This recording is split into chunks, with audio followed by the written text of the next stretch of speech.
What's up, everybody? Welcome to Podcast Now. I'm Alex. In this video, I want to talk about some Resident Evil Village stuff. There's actually quite a bit of new things that came out over the weekend. I feel like it would be kind of a dishonor to a lot of people if I didn't cover this. I've covered actually quite a bit of Resident Evil 8/Village. I know they don't want it to be called Resident Evil 8. I've covered a lot of it on this channel, on my second channel as well. And so, again, I felt like I needed to do this. So let's get into this. I'm going to skip to the very end because there's a lot of stuff on here. This comes from Biohazard Cast, who I guess they talk to people. Now, I've never seen this website before. This was actually given to me also on Twitter by Mohammed, so thank you to him once again. He's given me a couple things in the past, but there's a lot of stuff here. The biggest things, again, I think are at the end, but there's also play testing stuff where people got to play specific parts of this game that we'll go through that as well. But here we go. So let's read the end of this, and we'll go over my impressions. They also said to expect a new trailer in August with new information from Capcom.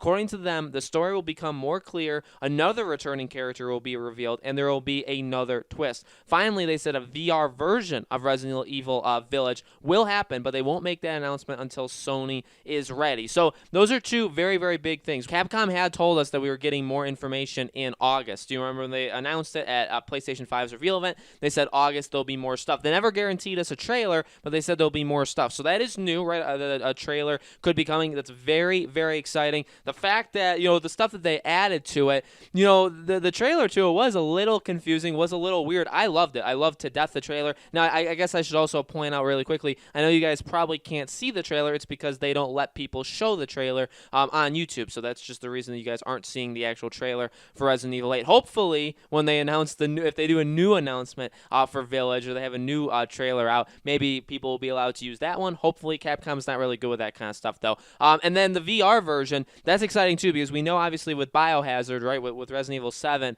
the VR, maybe not to everybody was an important aspect, and not even to me. In fact, I own a PlayStation VR, and it wasn't even a big aspect, although I did play it, and it was absolutely terrifying. But it is really big. That's a really, really big thing. But we know, because this game seemingly is only going to be on next-generation consoles, we don't know how the PlayStation VR works with the PS5. Now, obviously, Xbox is included there as well, but because they don't really have one, when you think about the PlayStation, we don't know yet if the one, say like the one I have, okay, or the one that came out a few years ago, will that one work on the PS5? Rumor has it, yes, but there'll also be a PSVR 2, so we'll have to see how that one works as well. So that makes sense that they have a VR version going. They'll talk about it, but they're going to wait for Sony to do it as well.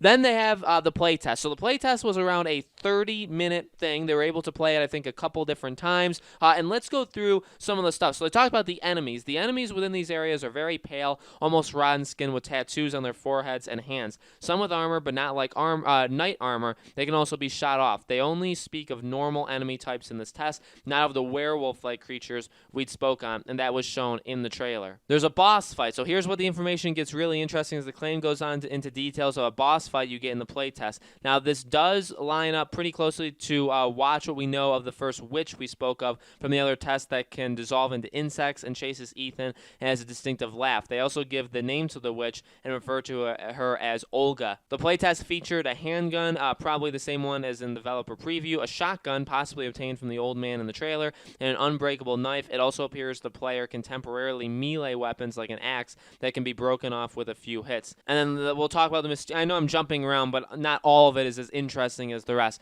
The old woman in robes that can be seen in Resident Evil Village reveal trailer was also mentioned by our source as being almost a merchant-like character in the game. As far as our sources know, she's not an enemy, but as our source described, has many goods to sell and rumors to share. They also spoke briefly on seeing some concept art, but didn't speak much. It also seems during the playtest many things were getting shifted around, which matches rumors from those like Dusk Golem. Obviously, we talked about him quite a bit on this channel as well, who says the game is still a work in progress with placeholders being used as enemies, had their dialogues added, while Olga didn't have her audio added during the boss fight, but screaming and laughing players were told that those weren't her actual VA lines and were just her placeholders. After the test, participants filled out a survey and had a sensing session on their thoughts on Resident Evil 8 Village, followed by refreshments. The length of the play test seemed to clock in around 30 minutes, and testers were allowed to run 2 runs of it played on PS4 Pros. Interestingly, they also spoke about producer Peter being in attendance at a specific test, as he was reported as speaking about adding a new difficulty to triple the number of enemies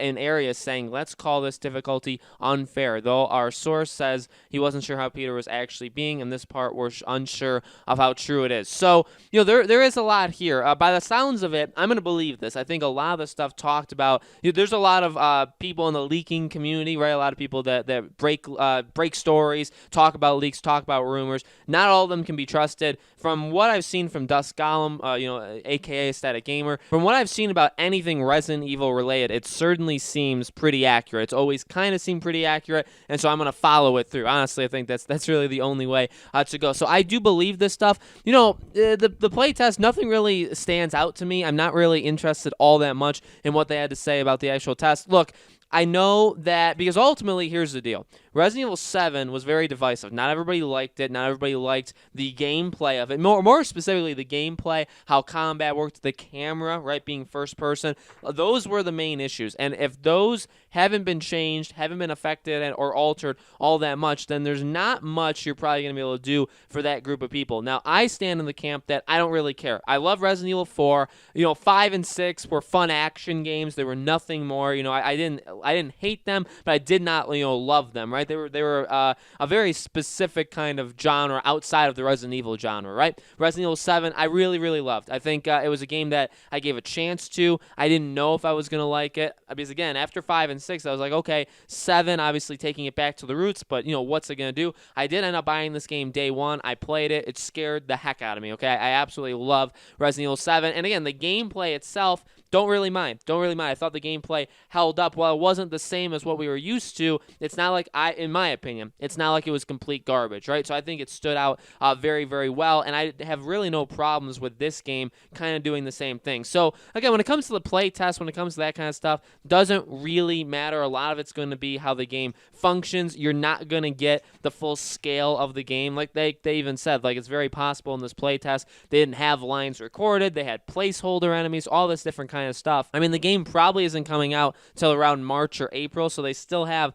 quite a while, right? They still have like 7 months to work on this game, so it's not all going to be completed. It's not going to be the finished product, but it sounds cool. And obviously, also in a playtest, you're probably not going, I guess even in this one, let's say, right? This 30-minute one, you're probably not going to spoil anything, absolutely amazing, so we're probably not going to, you're not going to see the werewolf. You're not going to see some major things in it. With that being said, for some reason, these sources or these playtesters knowing that there's going to be a trailer and knowing all this kind of stuff, I guess that comes through like that membership or like that gold kind of thing with Capcom, how you kind of get in tune to like new information before anybody else. I guess that is where that came from. There's really, again, no reason to doubt it. We know August is going to be a month where we find out more about Resident Evil Village, so I don't see why a trailer wouldn't happen. Now, again, what is it going to show? Is it going to be much longer than the first trailer? Would we see gameplay? It depends on how Capcom wants to do it, but also it is still a bit early, right? If you really want to really jump in to promoting your game, you normally don't do that till like right before your game comes out, right? 3-4 months before the game comes out. So to have it be 7, we'll have to see. Again, we'll have to see even if they give us a release date. I hope they do, and I hope nothing, by the way,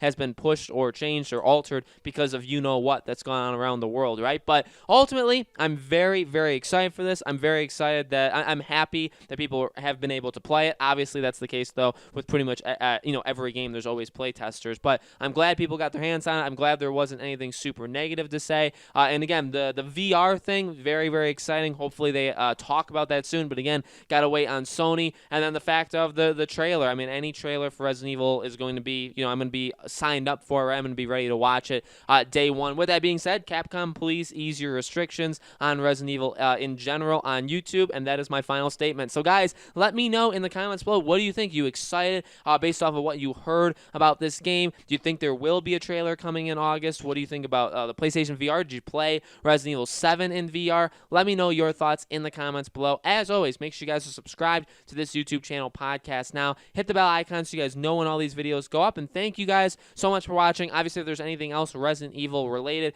that comes out from now till when the game comes out, I'll be sure to cover it. I'll be sure to get the game, all that kind of stuff. Okay. Thank you guys for watching, and I'll see you all on the next video.